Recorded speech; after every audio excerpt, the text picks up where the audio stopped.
I will be your barber this evening.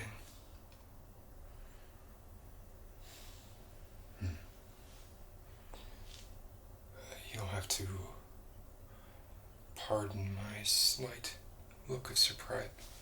Could you hold on one moment, please?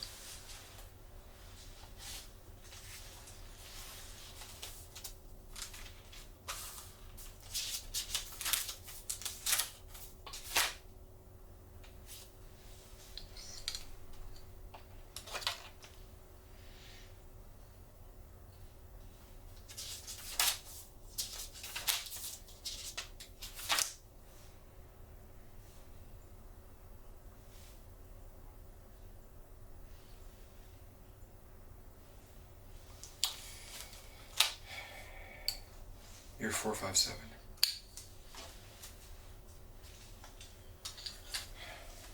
Well, this isn't the first time something like this has happened, but I fear that I haven't been given quite enough time. I did not realize you were such a hirsute individual.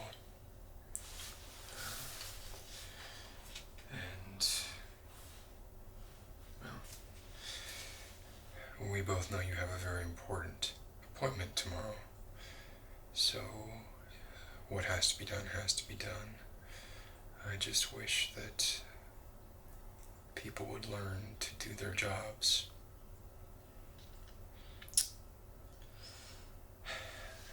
Never mind. We have to do what we have to do. I take it you're reasonably comfortable. You look like you're doing all right.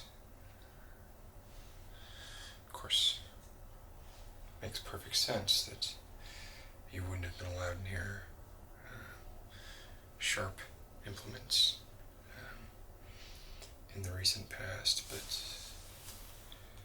I can say that by any standards, you have admirable locks.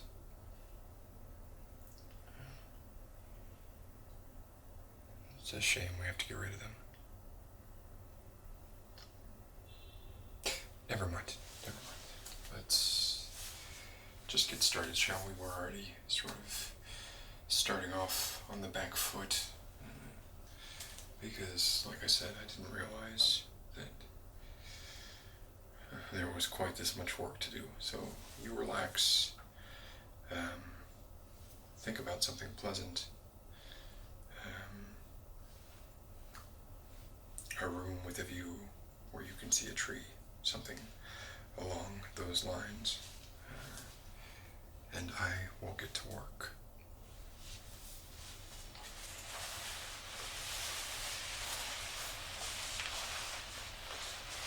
First, of course,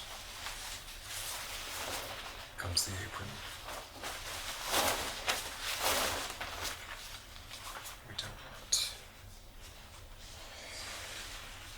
any errant hairs getting between your collar and your skin. It can be very uncomfortable, like fiberglass. Almost enough to drive one mad.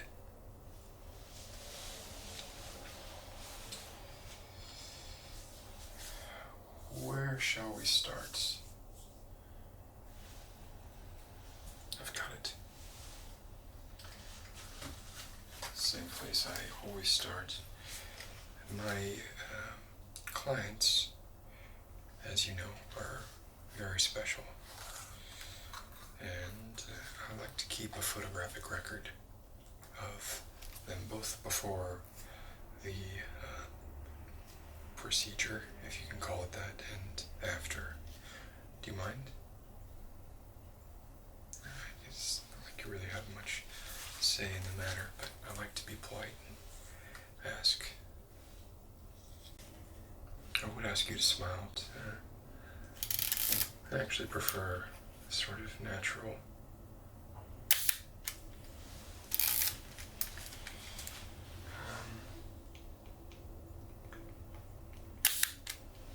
I don't want to say the word subdued pose, but, just neutral, I suppose. And let's get one of the back of your head as well.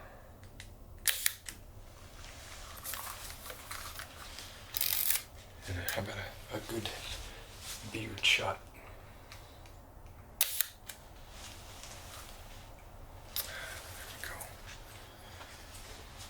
That will do it.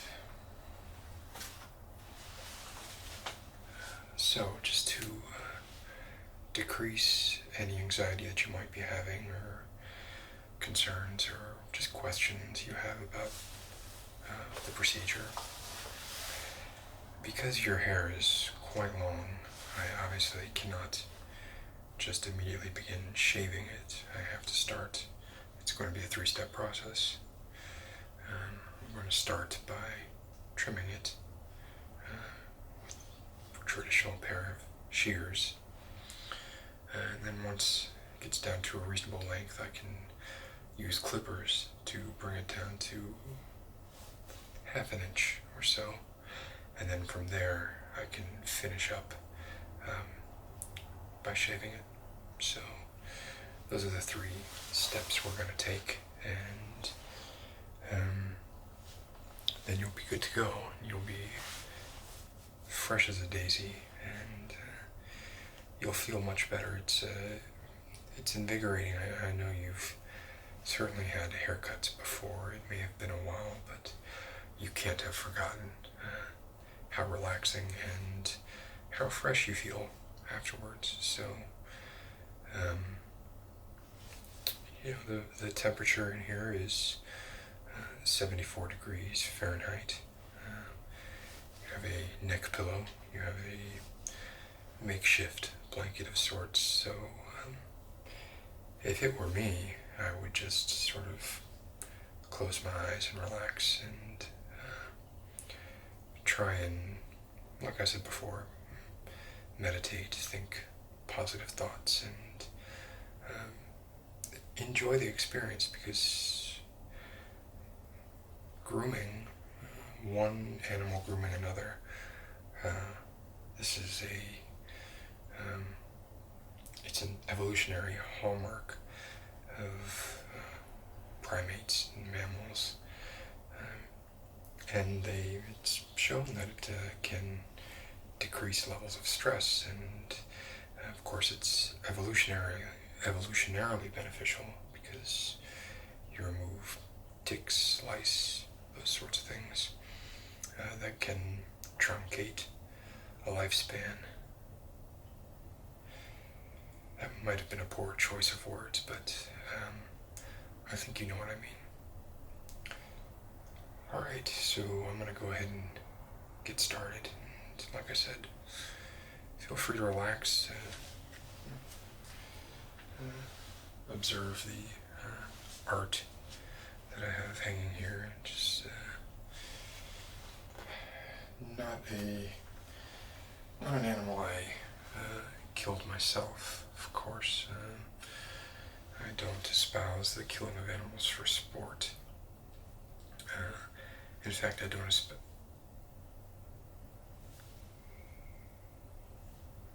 I thought I heard. Did you? Oh, excuse me for a moment.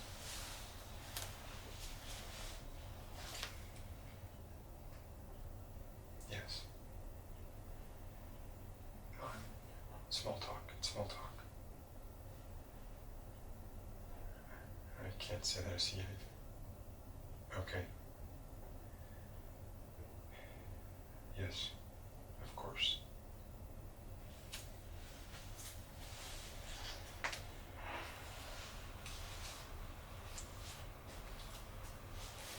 Seems I can't do anything right around here, and yet I'm not the one that gave 30 minutes for what is closer to an hour's worth of work.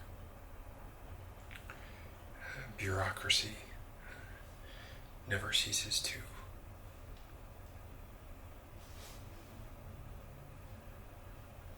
forget it. Alright, so let's get started with the trim, shall we?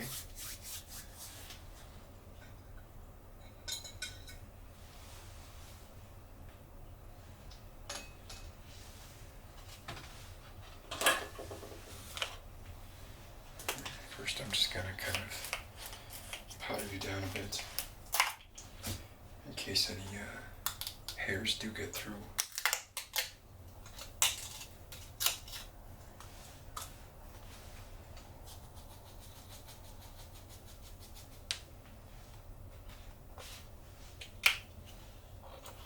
This will help sort of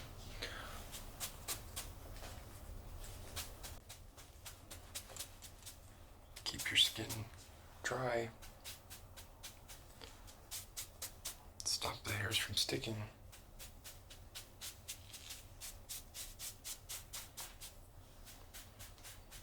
It really has a lot of uses and it's slightly perfumed.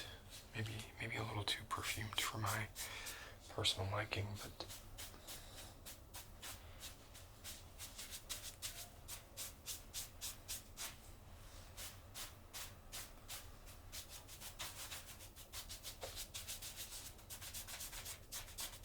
there we go.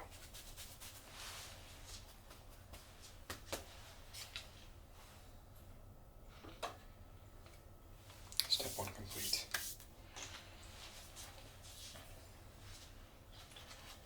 For step two,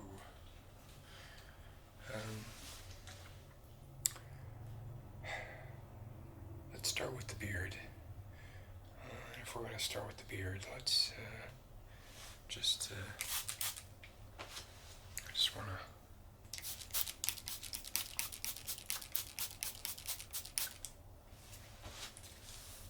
just wet it down a little bit. Makes it a little bit easier to work with. It stops the hair and hairs from sort of drifting in the wind as much, getting in your eyes or what have you.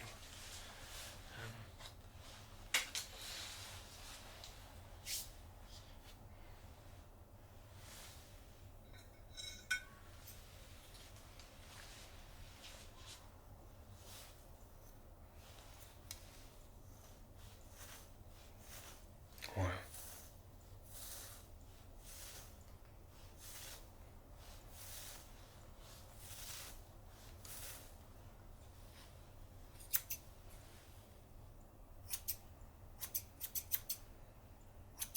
That is really quite a beard.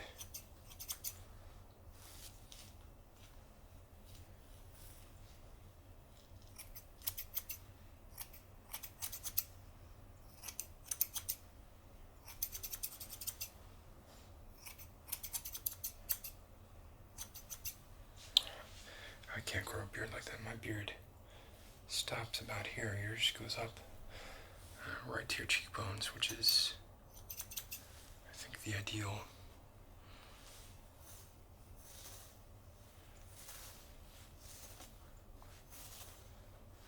The ideal starting place for facial hair.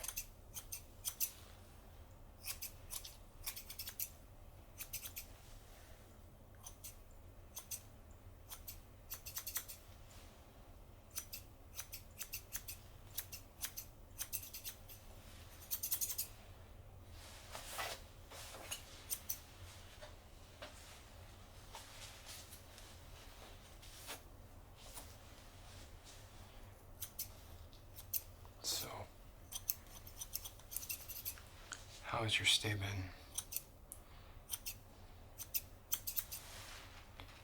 They say they don't want me engaging in idle chatter with my clients, but it's very hard not to.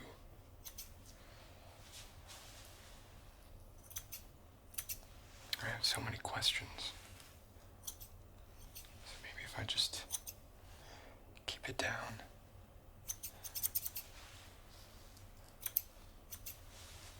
and they won't know any better.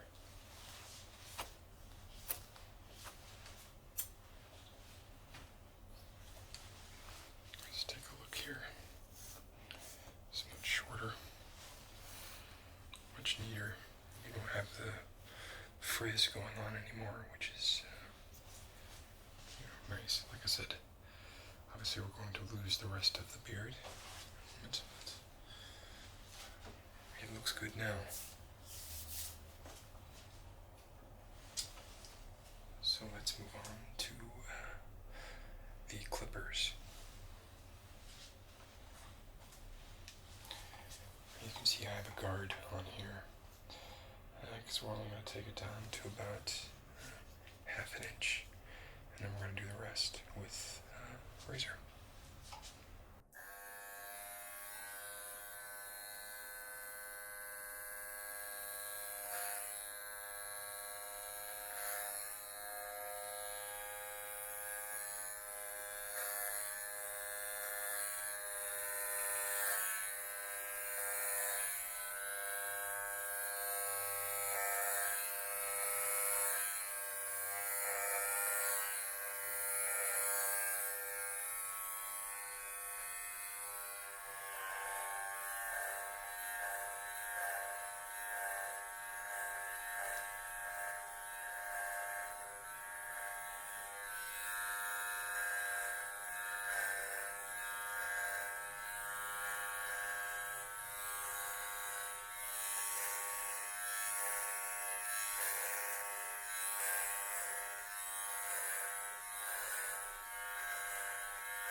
Get rid of some of this mess that we've made.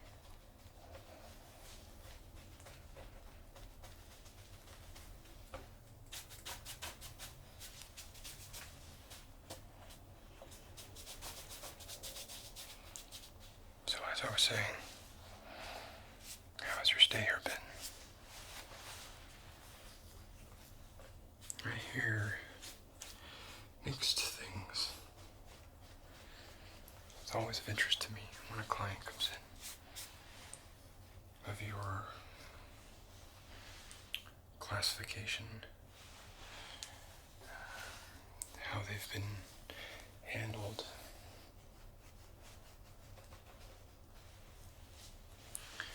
Not to mention just sort of your story in general. What brought you here? I mean, going back, way back, back to when you were a child.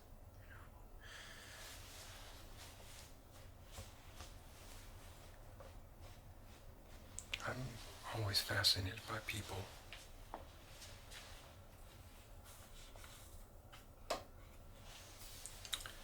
And your position makes you inherently more fascinating than most.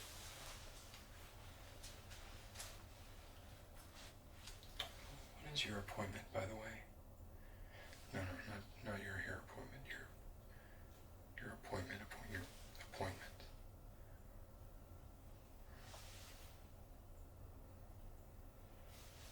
It's 14 hours. It's about as long as a mayfly gets.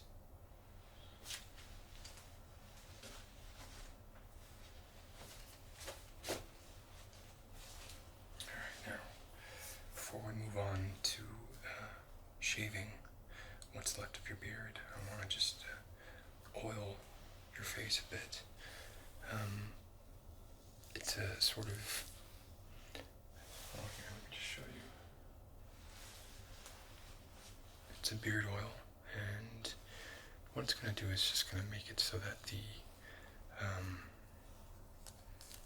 the razor itself has an easier time of it and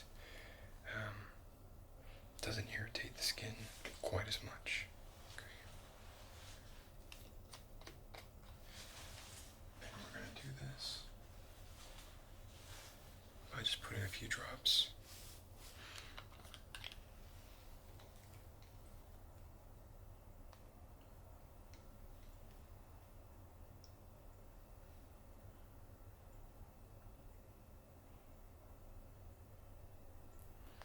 on this washcloth.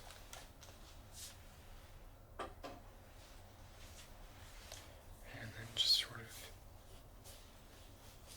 gently rubbing it in.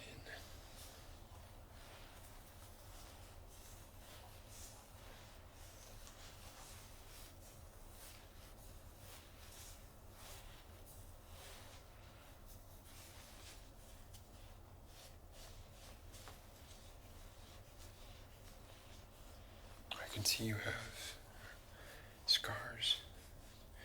I have a scar myself. It's difficult to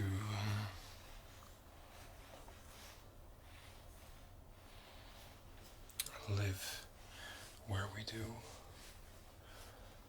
without getting some kind of scar, whether it be physical, emotional, what have you.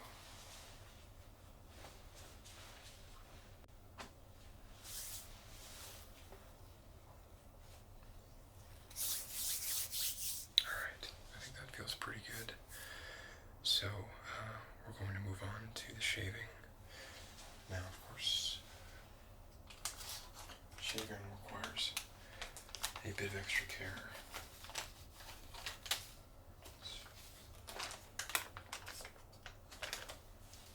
So, of course, I'll be wearing gloves. Not that I expect there to be any blood. I mean, you never know. You never know. It's not going to hurt either way. If there's blood, it's a tiny nick that you wouldn't even notice. But we have to take precautions either way.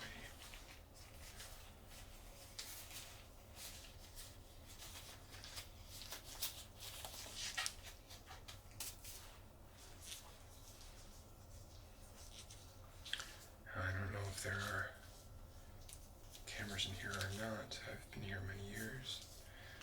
You think I would know it by now, but I don't. But our eavesdropping friend has left. I would be interested in hearing your story. Of course, you're under no obligation to tell it to me, but you're here. I'm here. We may as well get some curious about a few things. I could pose questions if you prefer. That might work out better. Interesting thing, I don't know if you've ever used a straight razor before, but I'm going to show you how to prepare one. For those who have never done it, or never used a straight razor before, it's quite interesting.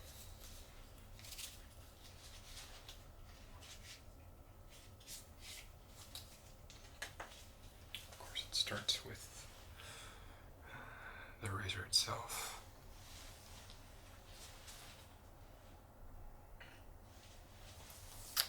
And the holder for the razor. This is what they call a butterfly straight razor. It's easy to load, easy to unload, it's easy to keep sharp. So what you do first of all is you take one of these. This is actually a double-edged razor. You remove it from its outer package. You'll see it has an inner package as well. And what you do is you take it and you fold it. You have to be very careful not to cut yourself.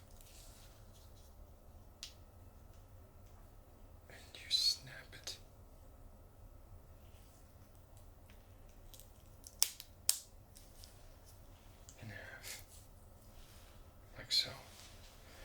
And now what you have, when you open it up, are two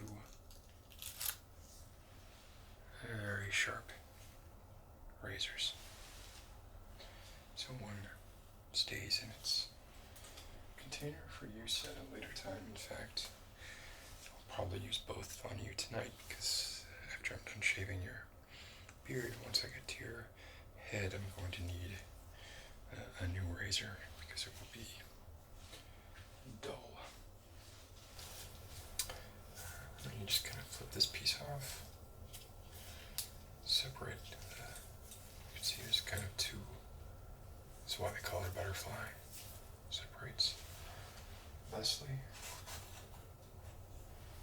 You take the razor and you line it up with these little nubs here.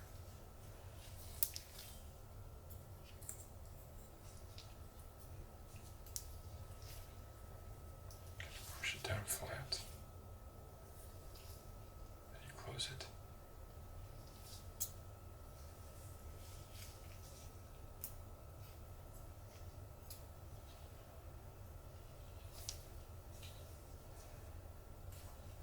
Thusly. Bring down the top piece. And now you can see, or maybe you can't, the tiniest bit of razor is coming out of there. It's the perfect amount to shave with, because obviously you don't want it to be too much risk of injury. When it's like this, the worst you could possibly do is nick somebody. So it's different than older straight razors, where basically you could slice someone's neck open. With these, the worst you can do is just make things not very pretty. Okay, so we've done that. Let's prep you. I'm just going to use some of the water from here.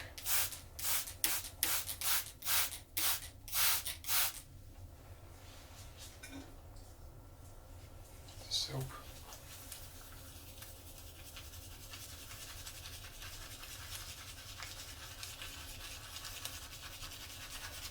And then a really good lather going.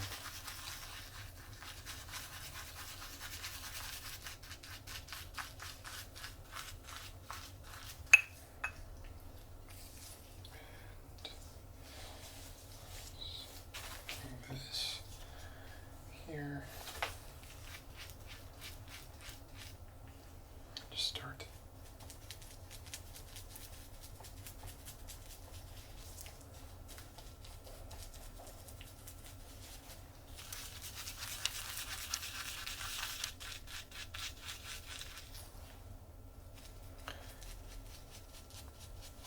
So I guess my first question for you would be, did you do it?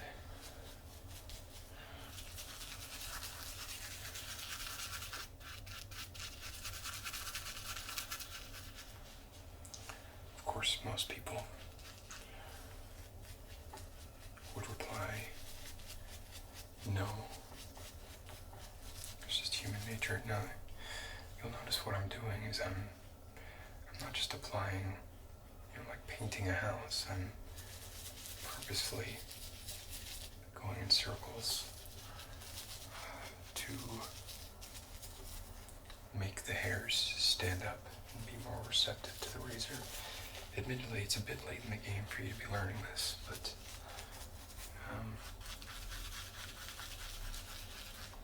like I said before, you're here, I'm here.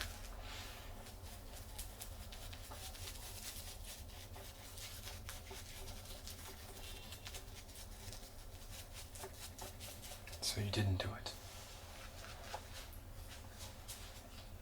I'll put this back. We're going to need this for your head in a bit. And then we're ready to begin the shave. Of course, we'll have my towel here for keeping things clean as we go.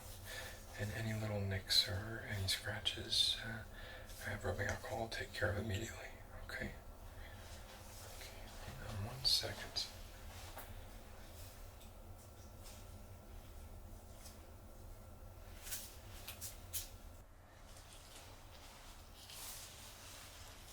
Okay. So now, you always want to go against the grain.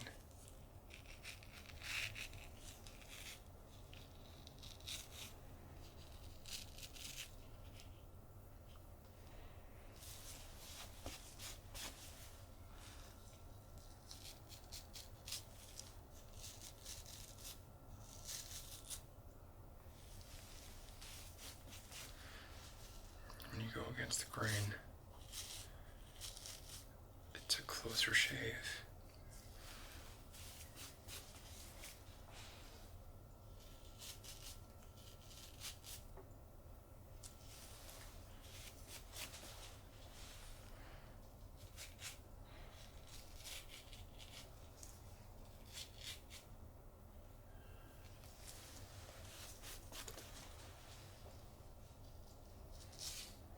Of course, you want the closest shave possible.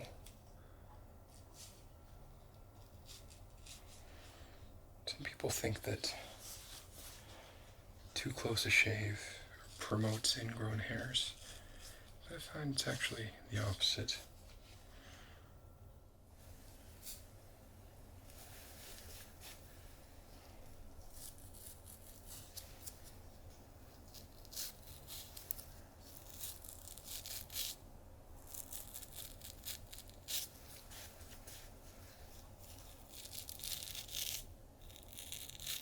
If the hair is flush with the skin, once properly prepared at least,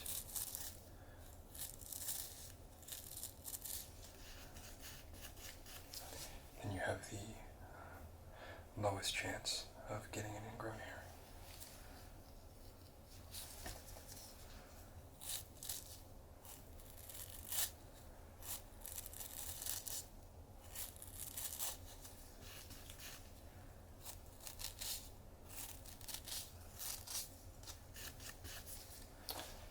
Just get your neck here.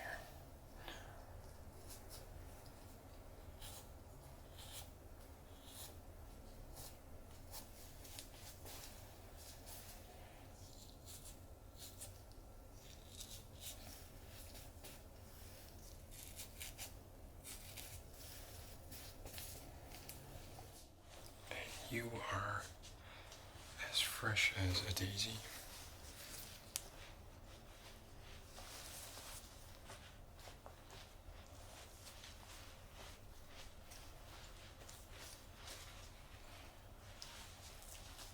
I'm going to apply a little bit of aftershave oil as well. And again, this will just kind of prevent razor bumps and burn.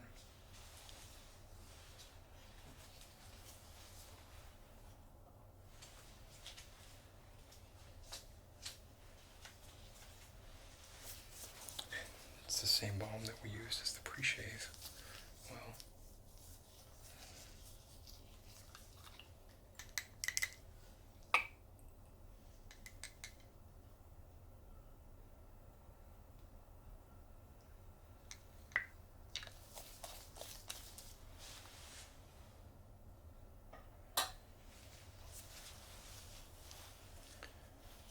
So let me ask you this question.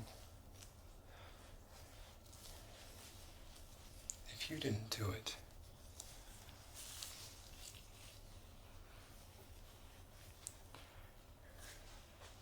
then you're surely not the only person who didn't do it, right? I mean, that would be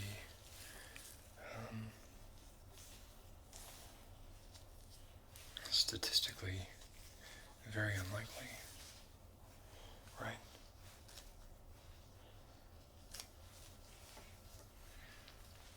I mean, really the implication of someone not doing it is that some measurable percentage of the population also didn't do it. I mean, those are the ramifications of what you're talking about right now, right?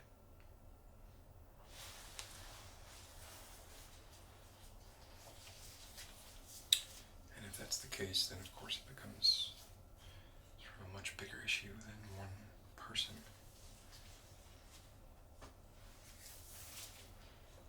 So I'm going to move on now to cutting some of your locks.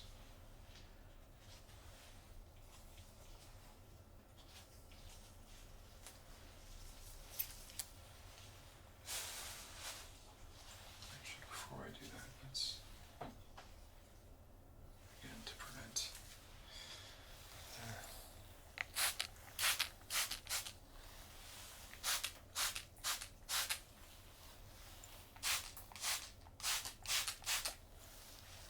just kind of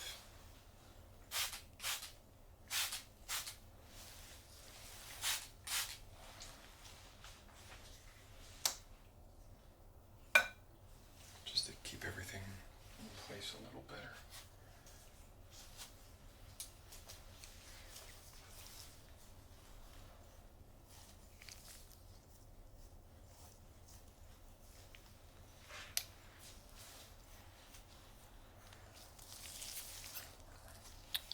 So yeah, what you're really talking about is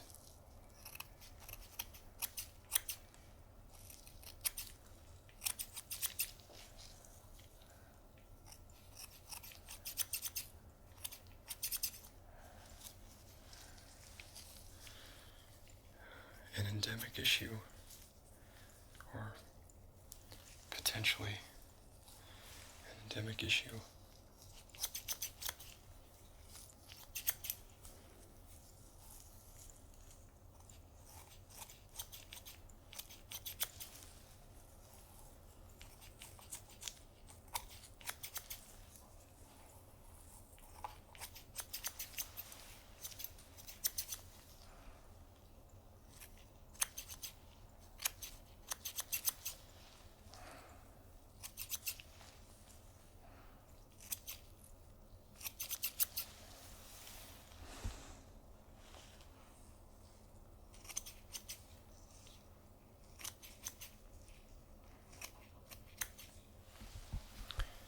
Which I have to tell you, I don't doubt. Would not surprise me in the least.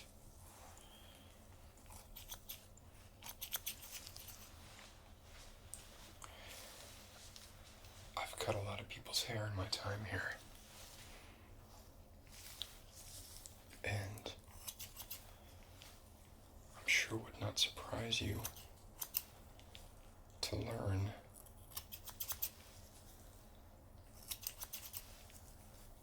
that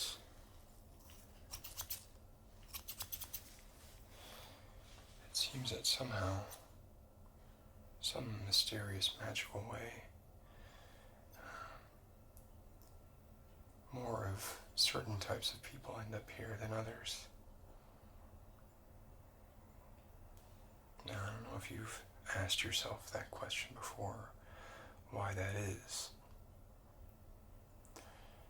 but it's clearly an issue worth thinking about and investigating and taking back to the source. Just like I asked you about your childhood, your circumstances, what it is that you think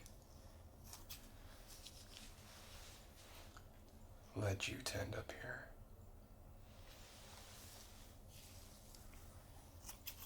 Because I'm sure this wasn't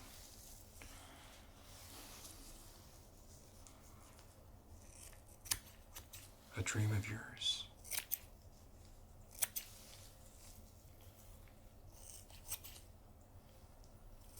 And yet,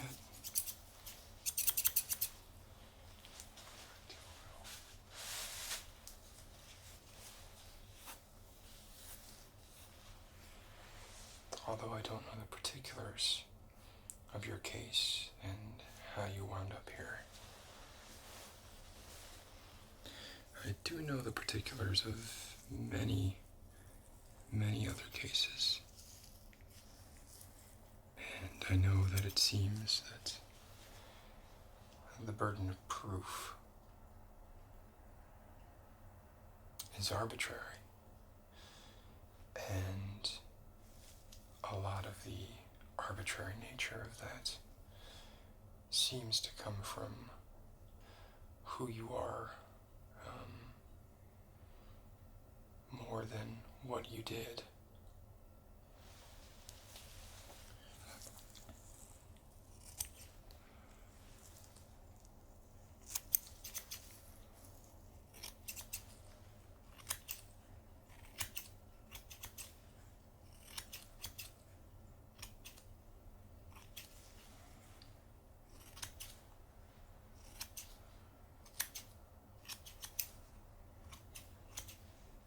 It's so easy.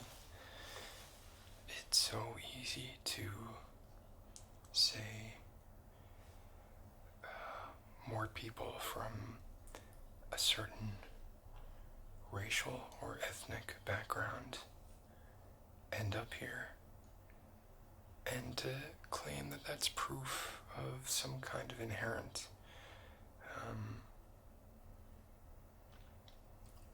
evil, or some ineffable truth, something that says something about the nature of race or ethnicity.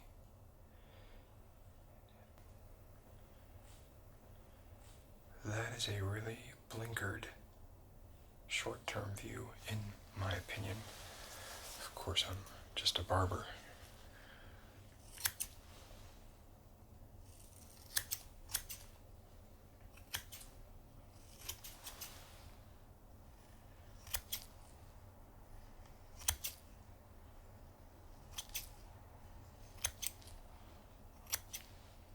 We all have our prejudices.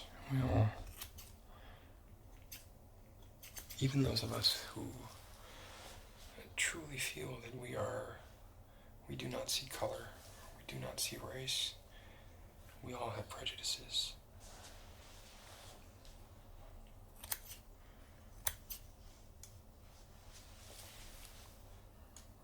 You can even be prejudiced against your own ethnicity or race. But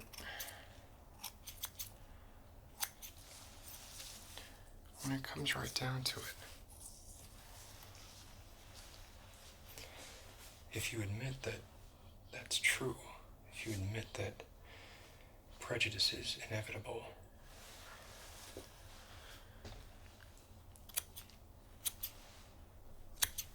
one way or the other, then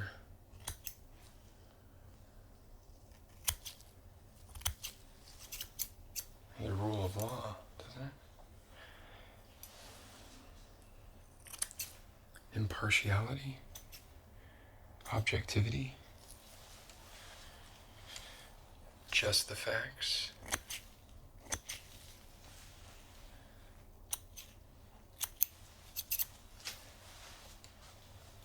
Don't we get to a place where we basically are saying that nobody can be objective?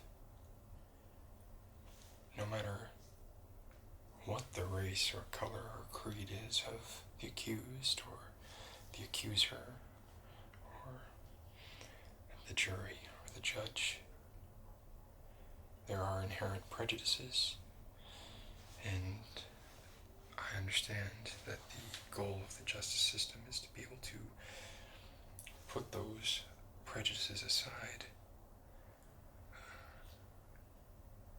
But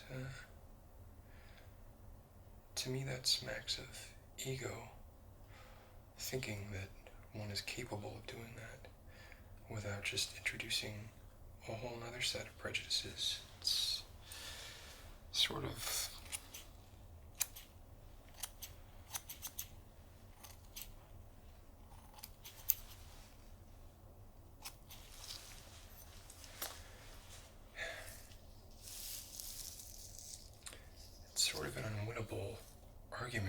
opinion, because what is the equation in my head that allows me to spit out an answer and say, yes, you are guilty, or no, you are not guilty?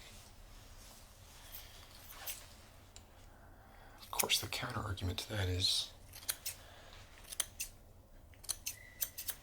we do live in a world where there are people who do not want to take part in society and would prefer to just take what they want. And were we to forego a system of judgment like that, then we'd be in chaos. It would be survival of the fittest, or survival of the luckiest, or survival of the one who happened to live nearest to the gun shop.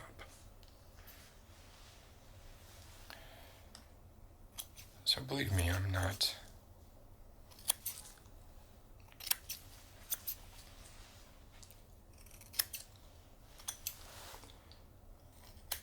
blind to these multifaceted, complicated, messy, and possibly insoluble aspects of the problem. I'm just voicing them.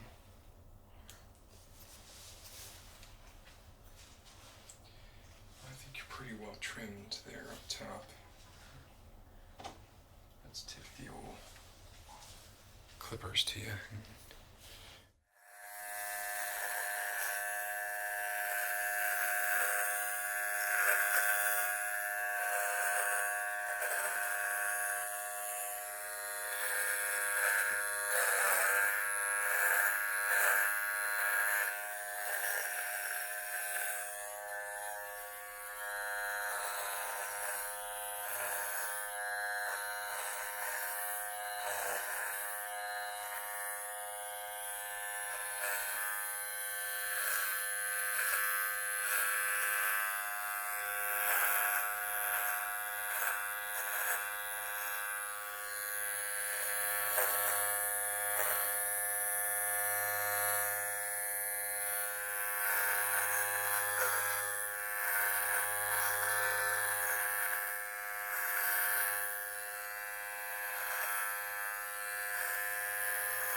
I realize it's quite possible that this is one of the last things you want to be thinking about or talking about right now.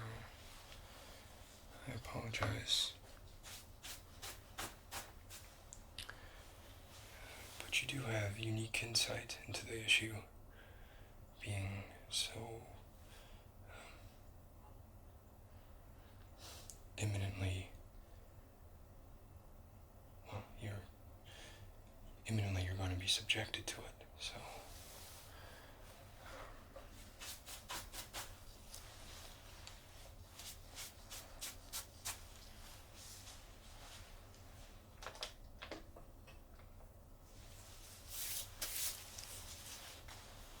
okay, so now for the final step, we're going to just just shave your head.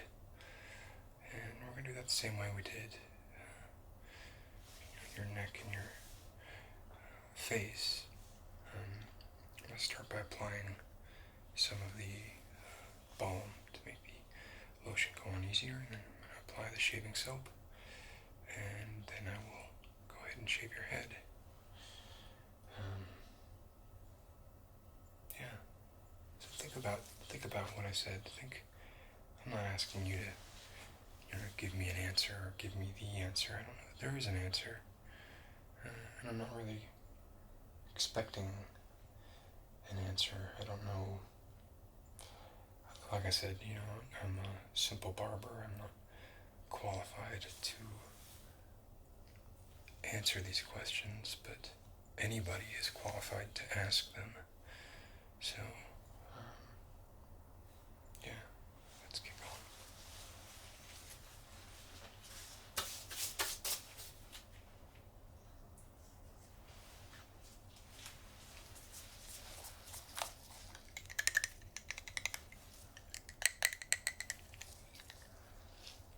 I'm just going to do this right on the gloves.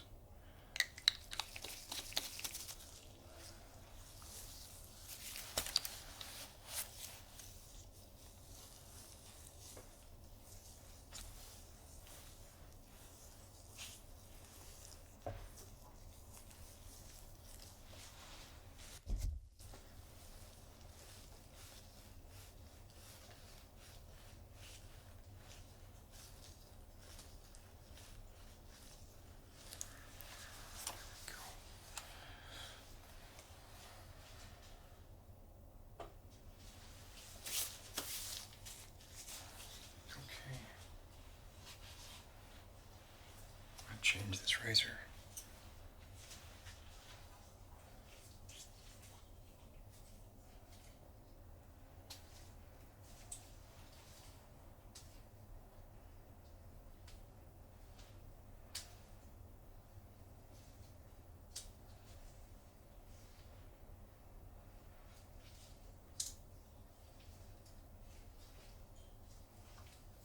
I guess I can wonder about the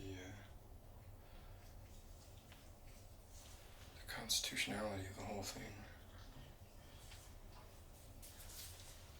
When you think about the meaning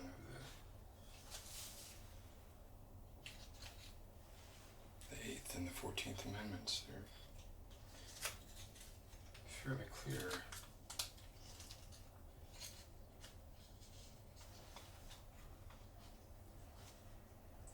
I suppose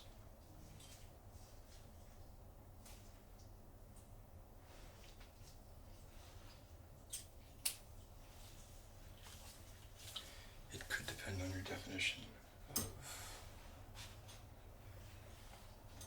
cruel and unusual punishment. But,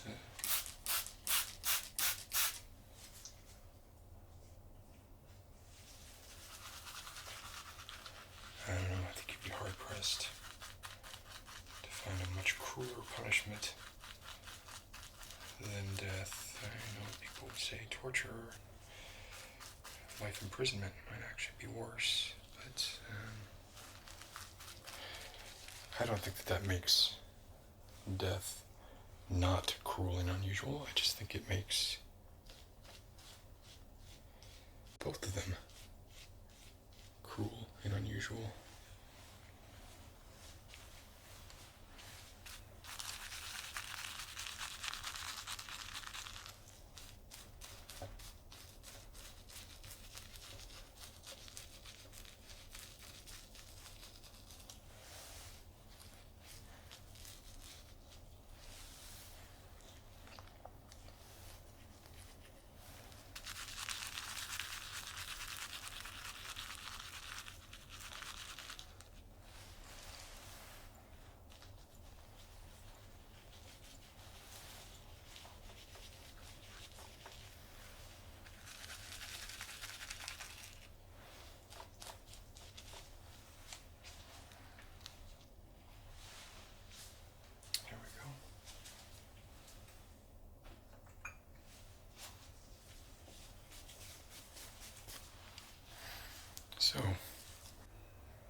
Maybe that's where we find ourselves.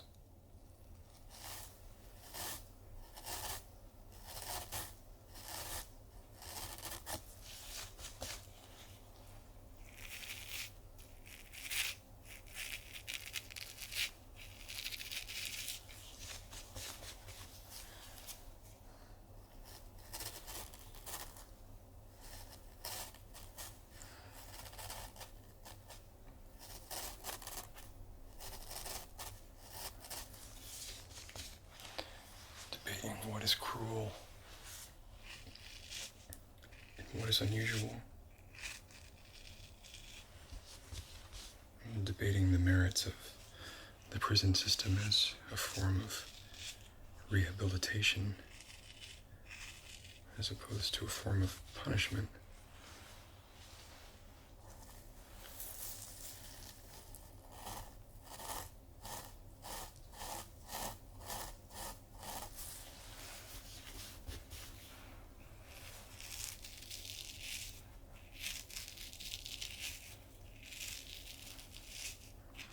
We're the only Western country that continues to carry out capital punishment.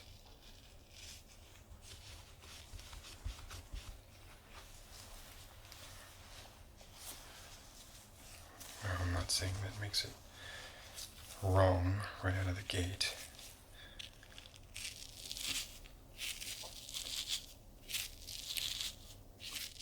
But if we could stop being jingoistic for a few minutes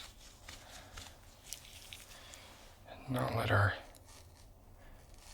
nationalism, our pride get in the way quite as much as it seems to.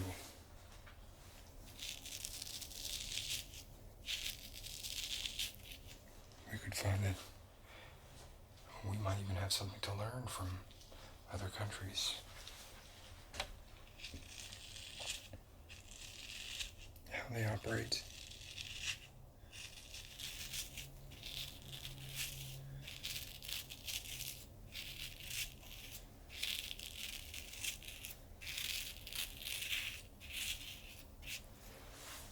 See, now I know they don't have cameras in here, because if they did, someone would have come in here and taken me away quite some time ago.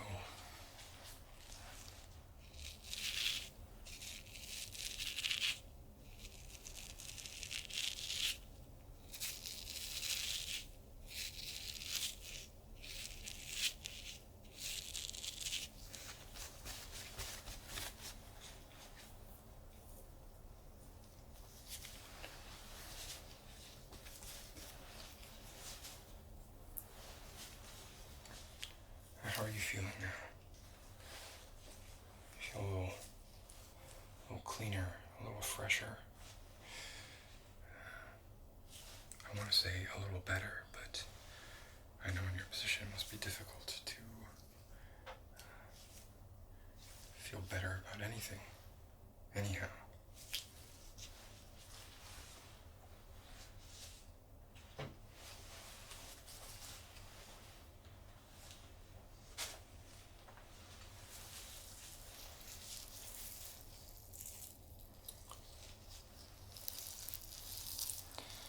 Ah, yes.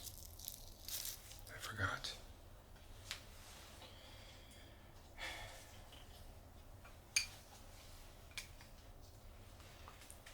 We do need to get the eyebrows as well.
nose hairs.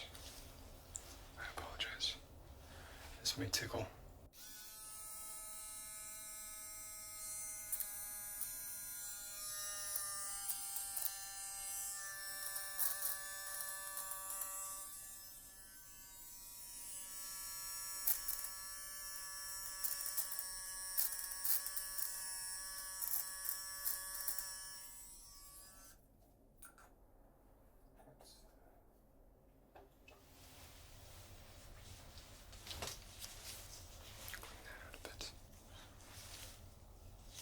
Do you want to blow? No? You're okay.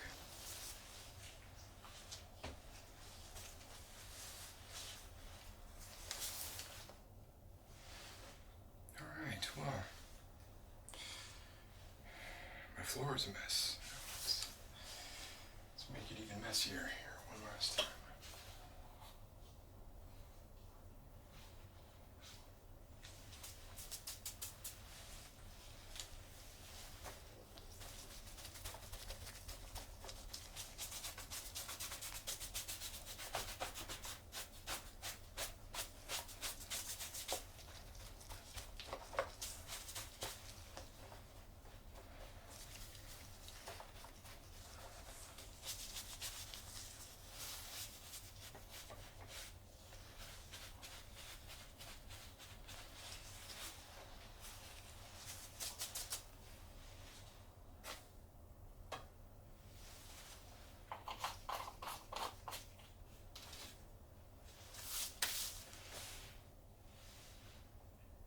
Got a little bit of, my apologies, a little bit of shaving cream left in your ears. Let's get that out.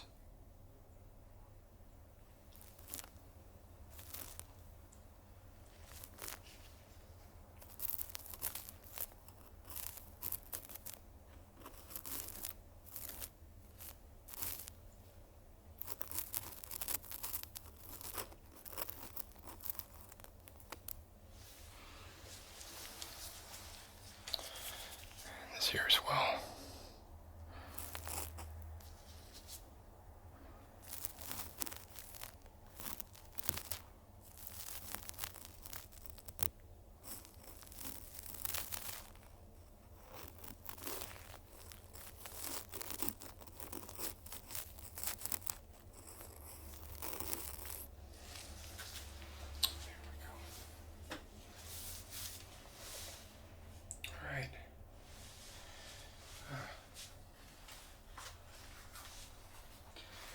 Fantastic for your big send-off. Do you mind if I take my after picture?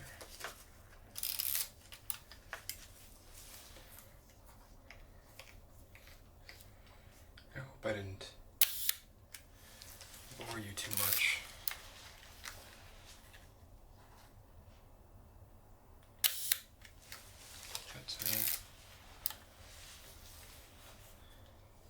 It's hard when you're exposed to this sort of thing day in and day out. It's difficult not to form opinions. It's difficult not to question or see weaknesses or want to change things for the better. I realize for you it's too late. Maybe you know the governor. Might be a route you could take.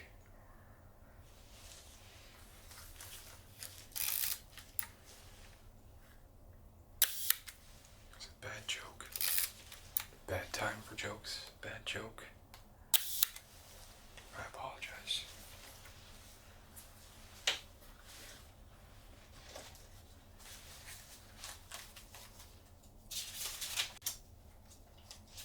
Oh, you look at that.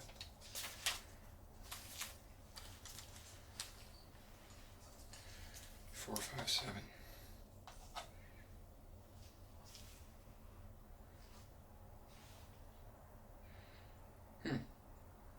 Next up, 458. I probably could have guessed that.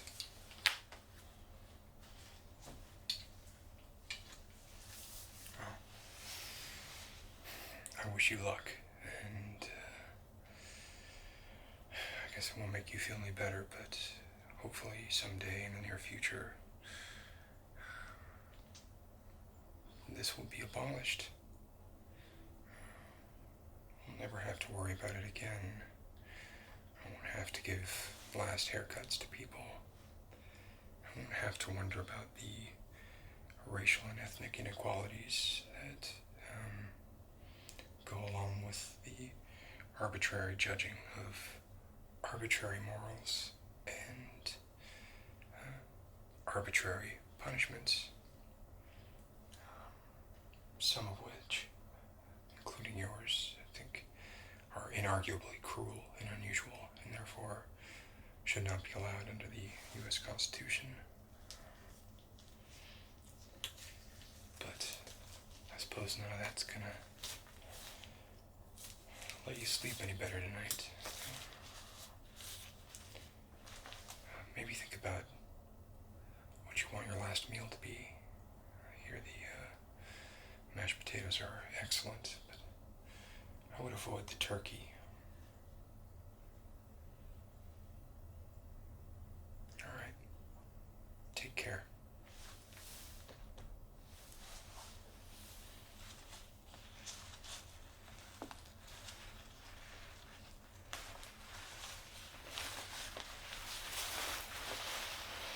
Maybe I'll see you on the other side. We can have a drink and laugh about the absurdity of it all. Or cry.